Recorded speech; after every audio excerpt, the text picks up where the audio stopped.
Let us open our Bible on Psalms 35, verse 27. Praise the Lord. Let them shout for joy and be glad that favor my righteous cause. Yea, let them say continually, let the Lord be magnified, which hath pleasure in the prosperity of his servants. Yes. So, naalaala ko yung choir noon na inaawit sa ating Christmas celebration or Christ's birth celebration, yung we have the reason to rejoice. No? Meron tayong kadahilanan bakit tayo magsaya. No?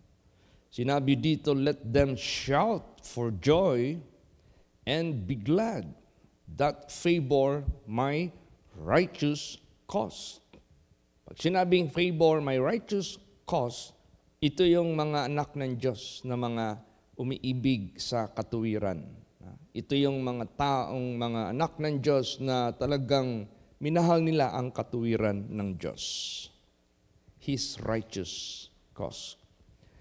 Yeah, let them say continually, let the Lord be magnified. See? Kailangan hindi mahinto yung ating pag-magnify sa Diyos. No? Hindi mahinto. Kung gaano ang universe, as what the Bible says, that they are innumerable, endless, as what the scientists describe, that they are infinite, o matawag nating wala, hindi mo mahabol yung pinaka-end, they are innumerable. Ganon din, ang ating pagpuri sa Diyos, it's continuous. Walang hindi na ito mahinto. Bakit? Hindi maputol yung kanyang kabutihan sa buhay natin. Hindi maputol yung kasaganahan na binibigay niya sa atin. Kaya nga, yung alaala ko lagi, yung the law of salvation, the law of life is going upward way until you reach the kingdom of God, and there you will see eternal blessings, eternal joy, eternal peace, eternal riches, eternal lahat-lahat na. Walang katapusan. Kaya tayo mga anak ng Diyos, hindi na mahinto yung ating pag-magnify sa Diyos. This is continuous. Hindi na ito mahinto. Now, anong nakikita natin sa Diyos? Why we have so much reason to rejoice? Why? Why we have to continue to magnify the Lord? Why? Because He had pleasure in the prosperity of His servants. Kumbaga pa, tayo na naglilingkod sa Diyos, mas dito siya sa mga naglilingkod sa Diyos na masaya na sila ay mag-prosper. Pag sinabing prosper or prosperity, that is success. Yung bang naging successful yung buhay mo. Unang-una, salvation. The greatest success ever we could describe or we could say in human lives is salvation. The eternal benefits. Kung wala yan, anong sinabi dyan sa banal na salita ng Diyos? What shall it profit a man, even though you gain the whole world, and yet you lose your own soul? What shall a man give for the exchange to redeem your soul from the so-called miserable situation? Wala. Sinong tao sa sanglibutang ito, as what the record is being declared from kung kailan nag-start nag-record ang tao sa mundong ito, and that record is still there. Siyempre, may mga taong great, Alexander the Great, may mga taong Genghis Khan, may mga taong mga matatawag nating mga malalaking tao na nag-perform ng extraordinary. Yung mga conquerors kung tawagin, they conquered so huge space of the earth as being matatawag nating part of their territory.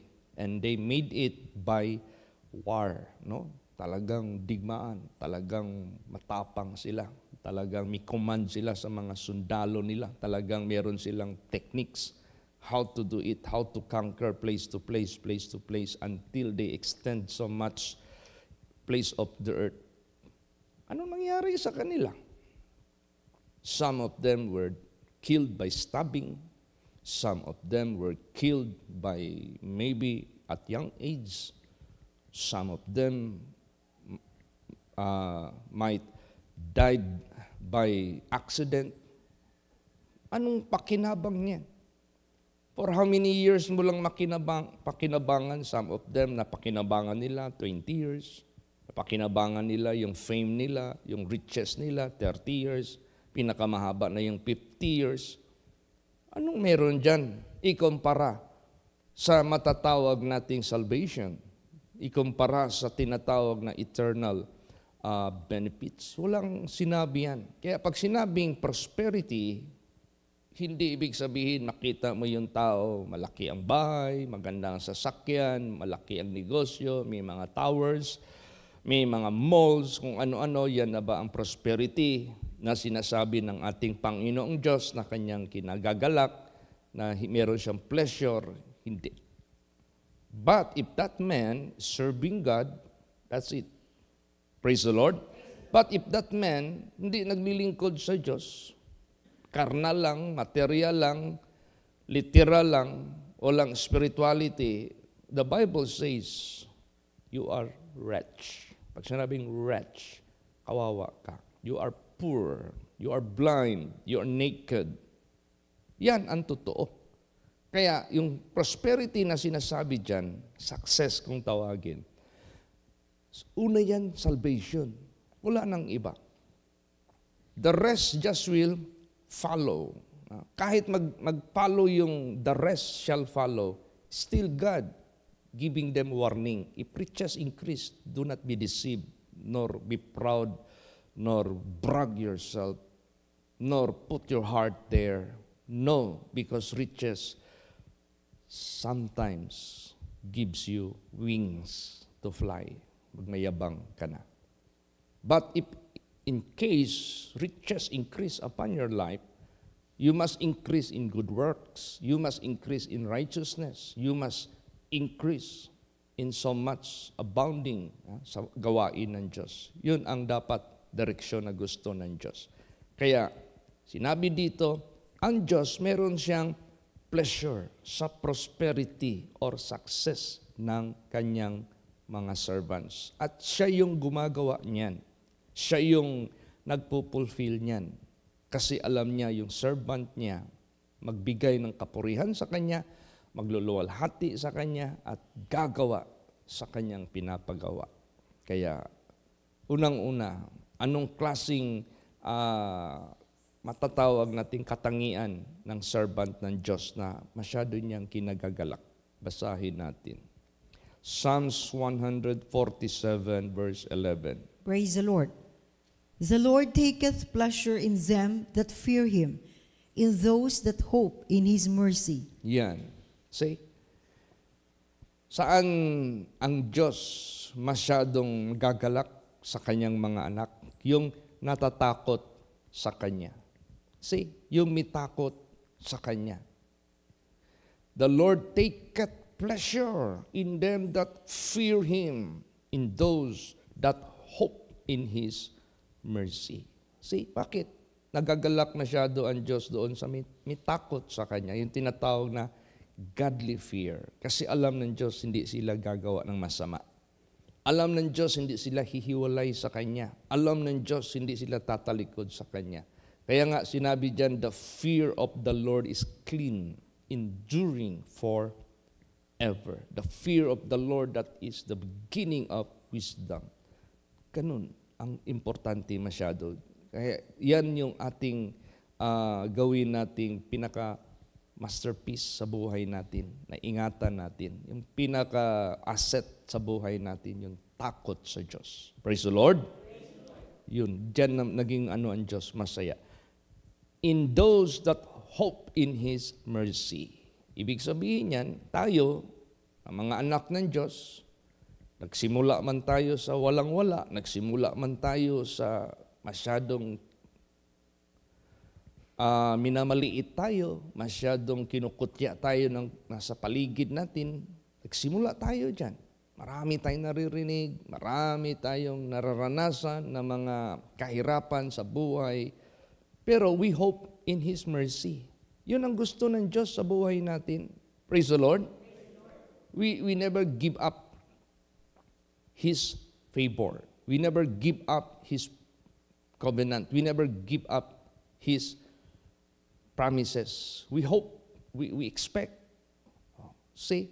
So pag dumating yan sa buhay natin, dahil ginawa ng Diyos, dahil naawa siya sa atin, because we hope in His mercy, we trust in His mercy, we believe in His mercy, na gagawin niya yung covenant niya sa buhay natin. Masaya ang Diyos dyan.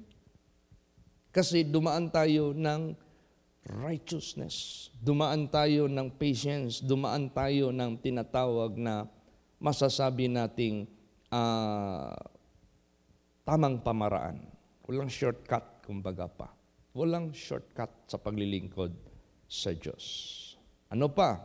May takot sa Kanya, nag-hope sa Kanyang mercy, meron pa. Psalms 149 verse 4. Praise the Lord. For the Lord taketh pleasure in His people. He will beautify the meek with salvation. Ayan.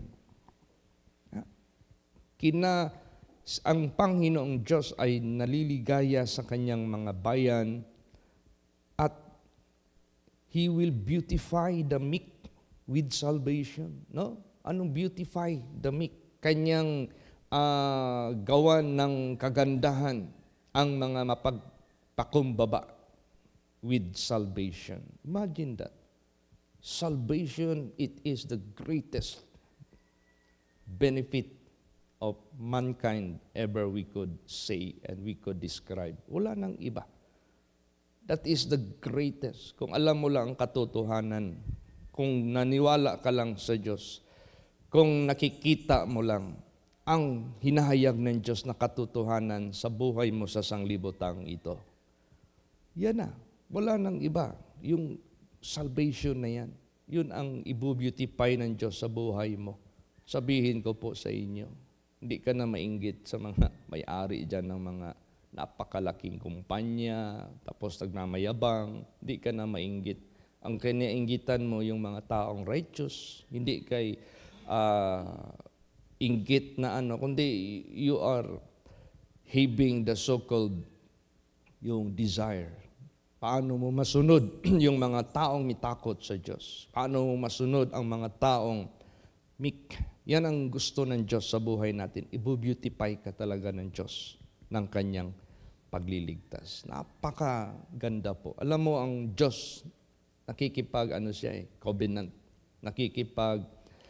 Pangako siya sa yung mga na-mention dito. May takot sa Diyos, yung meek, mapagpakumbaba, yan ang hinahanap ng Diyos. Yung naglilingkod sa Kanya ng buong puso. Basahin natin. Jeremiah 32:40 and 41. Praise the Lord. And I will make an everlasting covenant with them, that I will not turn away from them to do them good, but I will put my fear in their hearts, that they shall not depart from me. Yea, I will rejoice over them to do them good, and I will plant them in this land assuredly with my whole heart and with my whole soul. Yan. Imagine that. How God is being committed. Gaano ang Diyos meron siyang commitment sa atin. Anong commitment niya? Na habang nandito tayo sa sanglibotang ito, He will plant us assuredly. Itanim niya tayo assuredly. Pag sinabing itanim tayo, mabubuhay tayo. Ginamit niya yung agriculture. Pag sinabing agriculture, that is about planting.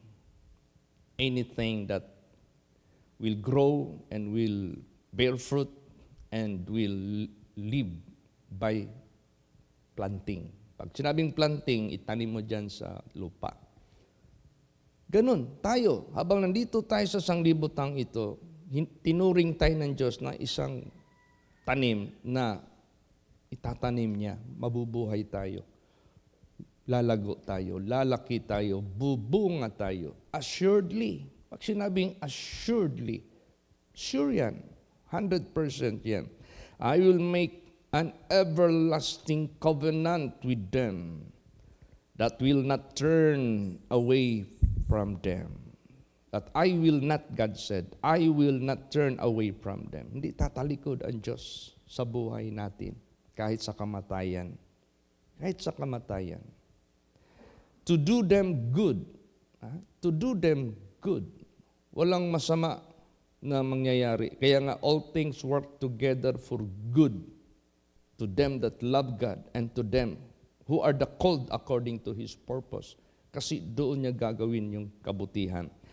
But I will put my fear in their hearts. This is the most, we could say, valuable in the eyes of God na makita sa tao na may takot ka sa Diyos because He knows hindi ka nahihiwalay sa Kanya. That they shall not depart from me. Yea, I will rejoice over them to do them good, and I will plant them in this land assuredly with my people, with my whole heart, and with my whole soul. Imagine, grabe ang Diyos. Ano siya?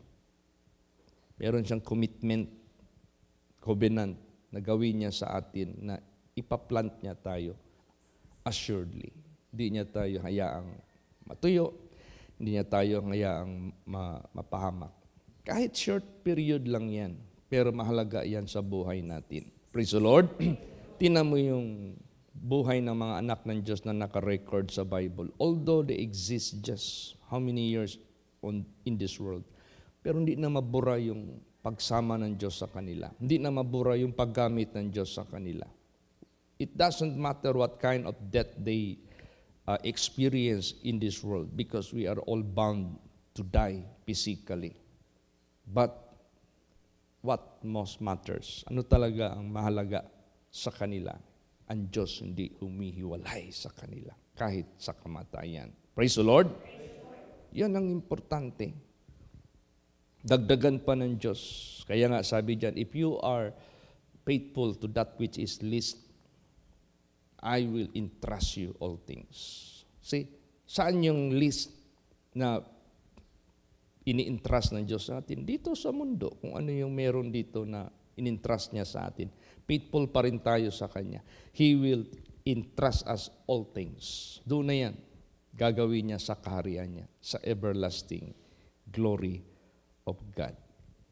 Ganun. Napaka-importante yan. Ano pa? Basa Psalms 22 verse 8. Praise the Lord. He trusted on the Lord that He would deliver him. Let Him deliver him, seeing He delighted in him. Yan, siya nananalig sa Panginoon. Siya, ang Panginoon, magliligtas sa kanya. Ililigtas siya dahil siya'y naliligaya sa Kanya. See, ang Diyos may kaligayahan. Ginagawa niya ang kabutihan para sa atin. Ginagawa niya ang success para sa buhay natin. Ginagawa niya ang natatawag nating prosperity sa buhay natin. Prosperity, it is not just about material wealth na nag-increase yung kakayahan mo, nag-increase yung property mo, nag-increase yung anything pertaining wealth. Also health. Ang health din natin, napaka-importante yan. Health is wealth. Yan lahat, God can take care of it. No? Kayang ingatan niya ng ating Panginoong Diyos. Kahit temporary lang yan, pero mahalaga yan para magawa natin yung paglilingkod natin sa Diyos. Kasi ang pinag-usapan dito, God hath pleasure in the prosperity of His servant. Praise the Lord. Pag sinabing servant, them that serve Him, yung naglilingkod sa Panginoong Diyos. Basa pa. Psalms 90 verse 17. Praise the Lord. And let the beauty of the Lord our God be upon us, and establish thou the work of our hands upon us. Yea, the work of our hands, establish thou it. Yes. See? Ano yung beauty of the Lord that should be upon us? Yung beauty of the Lord na makita sa atin. The beauty of holiness. The beauty of sinlessness. The beauty of righteousness. Hindi dapat mawala sa buhay po natin. At dapat ma-establish yan. Dapat hindi na yan masira. Hindi na yan mawala hanggang sa katapusan ng ating mundo sa sanglibutang ito. Paano natin na-acquire? Paano natin naangkin yan? Paano natin yan na-avail ang righteousness na yan, yung holiness na yan, yung beauty of the Lord na yan? Dumaan tayo ng katakot-takot na rebuke. Malala ko yan si Brad Eugene. Bartolina ba yan namin yan doon sa Malaysia? Nung Bartolina, kinulong namin yan. Kasi gusto talaga siyang kunin ng masamang espiritu. Kita namin ba, di basta-basta ito. Pag hindi natin ito pitulin, hindi natin ito ibartolina, kinulong namin yan doon sa Rihas. Talaga mayroong kulungan doon sa Petronas pa noon. Para madisiplin at kung sakuan pa, sa isda pa, malaming ba, mahinluan siya. Praise the Lord. Kasi grabe yung ng jablo sa buhay niya, sa mga nakaraang buhay niya. Hindi basta-basta. Tayo, ako, ilang rebuke, ilang sigaw na nabansagan nga ako dito sa Davao Congregation. Paborito daw ako ni Pastor rebukein. Paborito daw ako ni Pastor na sigawan o kung ano-ano dyan. Siyempre, ganon tayo kadumi nung unang panahon nang nandoon pa tayo sa kapangyarihan ng kadiliman. Pagdating mo dito sa liwanag, sabunan ka talaga. Hindi pwede na hindi ka sabunan, hindi pwede hindi ka dadaan ng katakot-takot na tuniladang, correction, rebuke, lahat. Pero, tingnan mo naman yung buhay natin. Praise the Lord. Makapagsabi ka na lang, wow, to God be the glory. Once upon a time, I was blind, but now I see. Once upon a time, I was wicked, but now I am holy. Once upon a time, I was unrighteous, but now I am now a righteous person. Once upon a time, I was one of those wicked people, but now I am one of those who are the saints of God. Diba ang layo ng changes ng buhay natin? Hindi pwede na hindi tayo dadaan dyan. Praise the Lord. Basa. Hebrews 12:10. Praise the Lord. For they verily for a few days chastened us after their own pleasure, but He for our profit, that we might be partakers of His holiness.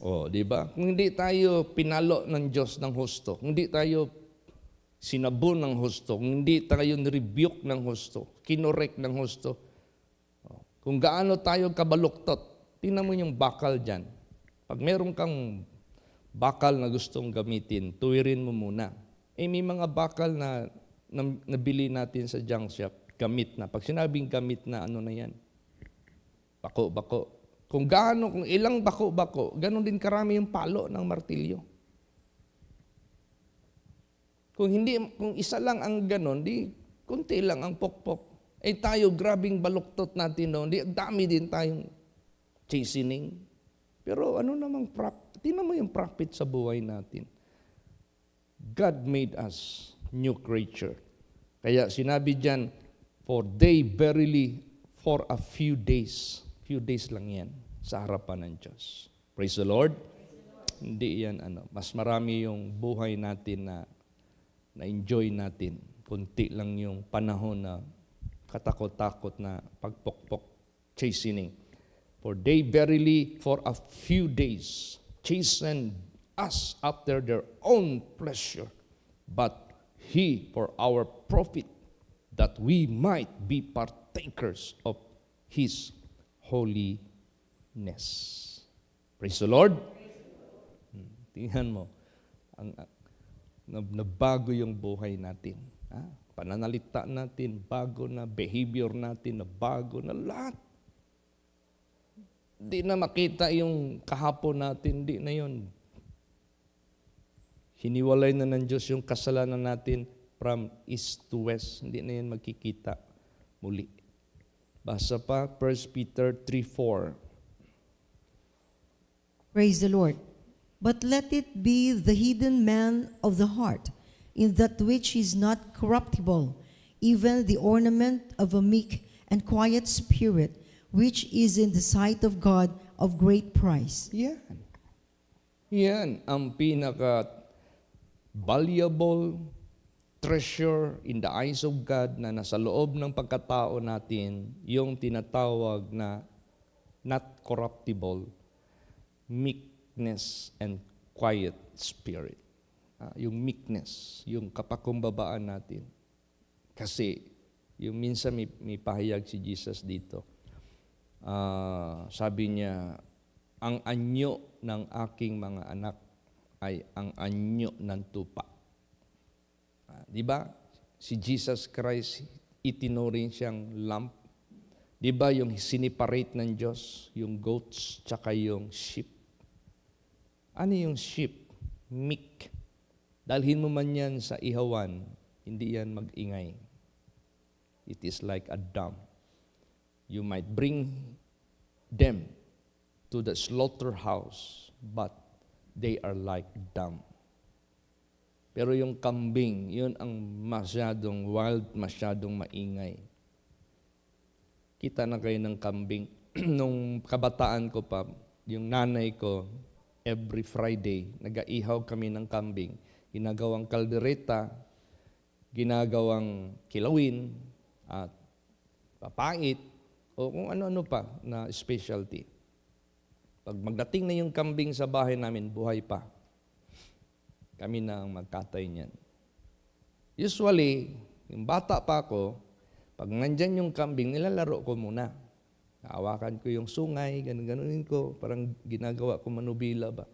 Ang napansin ko sa kambing, pag hinawakan mo yung sungay, kaganon talaga yan. Mag-ano talaga yan, lalaban talaga yan. Talagang susungagin ka rin. Yan ang espiritu ng kambing. The more mo sila kinokorek, the more magalit. The more mo sila bigyan ng magandang pamumuhay, akala nila pinapahiyaan ka. Yung lahat na lang ng kanilang feeling, masama ang ginagawa nila sa iyo. Kaya, be meek. Praise the Lord. Like a sheep. Kasi yan ang tinatawag na pinaka-trademark na ikaw ay anak ng Diyos. Yung kapakumbabaan mo. Yan ang great price in the eyes of God, which is in the sight of God of a great price. Yan ang pinaka-valuable sa harapan ng Diyos. Alam mo, darating ang panahon na pag kukunin na tayo ng Diyos sa kanyang second coming, buhay ka man o patay ka man sa physical, it is God's pleasure to take us out of this world. Yung bang para siyang sa sanglibutang ito, parang isang tao na ang daming mga precious things na pinagkukuha mo na para ingatan mo sila, para i-keep mo sila. Ganon tayo. We are so valuable in the eyes of God. Pag meek ka, may fear of God ka, basahin natin. Malachi chapter 3, 16 hanggang 17. Praise the Lord. Then they that feared the Lord spake often one to another, and the Lord hearkened and heard it, and a book of remembrance was written before him for them that feared the Lord, and that thought upon his name. And they shall be mine, saith the Lord of hosts, in that day when I make up my jewels, and I will spare them, as a man spareth his own son that serveth him. See, sino ang pinag-uusapan dito na naging kapansin-pansin sa kanyang mata? Which is for him, it's a great price. Yung may takot sa kanya. They that feared the Lord. No? May takot sa Panginoon. This is already past tense because their lives are done. Wala na, tapos na yung buhay nila. The only thing that they are waiting for, yung pagkuha ng Diyos. Ito na, they will be gathered by God as a treasure. They shall be mine. Baka ang kinintayong ni Taning, hindi tayo pabayaan na i-release. No, that's mine. Ang kinin talaga tayo ng Diyos. They shall be mine, saith the Lord of hosts, in that day when I make my jewels. Pag sinabing jewels, precious jewels. And I will spare them as a man spareth his own son that serveth him. See, pag nalugod ka sa anak mo, ay iligtas mo talaga yan. Pero pag yung anak mo talagang walang pag-ibig sa iyo, walang suporta sa iyo, hindi ka kinikilala, baka sipain mo pa yan palabas. Ganun ang Diyos. Tingnan mo si Lucifer. Mahal na mahal niya si Lucifer. Talagang mahal na mahal niya sa pasimula. Nilalang niya na napaka extraordinary, perfect archangel of God. Pero hindi man, lumaban man sa ama niya, lumaban man sa Creator, sinipa niya. Pero kung nag-serve ka sa Diyos ng buong puso, hindi ka hayaan ng Diyos na mawala. I-spare ka talaga ng Diyos. Isama ka talaga ng Diyos sa kanyang kaharian. Praise the Lord. Ganun ka-importante yung maglingkod tayo sa Diyos. So, salamat tayo nito. Paano natin na-avail yung prosperity galing sa ating Panginoong Diyos na kinagagalak ng Diyos? Promise yan ng Diyos. Last verse. 1 Timothy 4:8. Praise the Lord. For bodily exercise profiteth little, but godliness is profitable unto all things, having promise of the life that now is, and of that which is to come. Yan. Kinumpara dito ang dalawa. Pag sinabing bodily exercise, that is without godliness, without holiness, without righteousness, which is of God. Wala. Yung ano lang, bodily exercise lang talaga. You might be a millionaire. Nung una, pag marinig mo yung taong milyonaryo, ay nako, bilang lang yan sa ating bansa, ang milyonaryo. Ngayon, hindi na yan issue. Hindi na yan trending. Bilyonaryo, dami ng bilyonaryo ngayon. Trillionaire, baka maniwala pa ako, kunti lang yan. Kahit maging quadrillionaire ka pa, subrahan mo pa yung trillionaire na yan. Minsan pag makabasa ako ng mga news o makarinig, ang budget ng whole year natin, hindi na billion, trillion. 3.5 trillion. Trillion na. Kasi lumalaki na yung country natin, rumarami na yung tao, rumarami na yung mga offices ng government na dapat sweldoan nila, rumarami yung mga proyekto. So, trillion na. Kahit marating mo pa yung quadrillionaire, lampasan mo pa yung trillion na yan. That is just bodily exercise.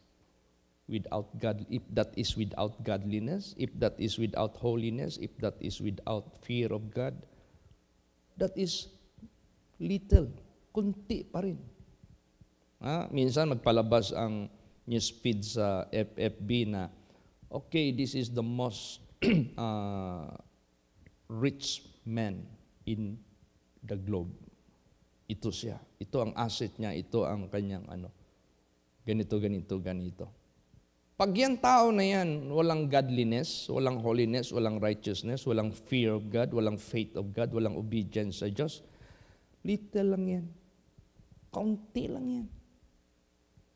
Hindi mo man masabay lahat yan matikman. Hindi mo man yan sabay yan magamit. Do you think if you have 500 houses, matulog ka ng isang gabi, at the same time sa 500 houses ka matulog? Hindi. Isa lang. Di ba? Little pa rin yan, kahit anong gawin ng tao. But godliness, may takot ka sa Diyos. Ang tao, imposible maging godly kung walang takot sa Diyos. Pag may takot ka sa Diyos, godliness nandyan sa buhay mo. Profitable unto all things. You have everything. You have all in your life. The life here on earth, God can bless you, can take care of you, can prosper you. And the life that which is to come, which is the most, ang pinaka mahalaga sa lahat, na huwag mawala sa buhay natin. Praise the Lord. Yan ang pinaka ultimate na na-acquire natin yung prosperity natin by godliness. Profitable unto all things. That is real, genuine prosperity from Him who made all things. The living God na gustong magpa-inherit sa atin all things. Praise the Lord. Magsitayo po ang lahat.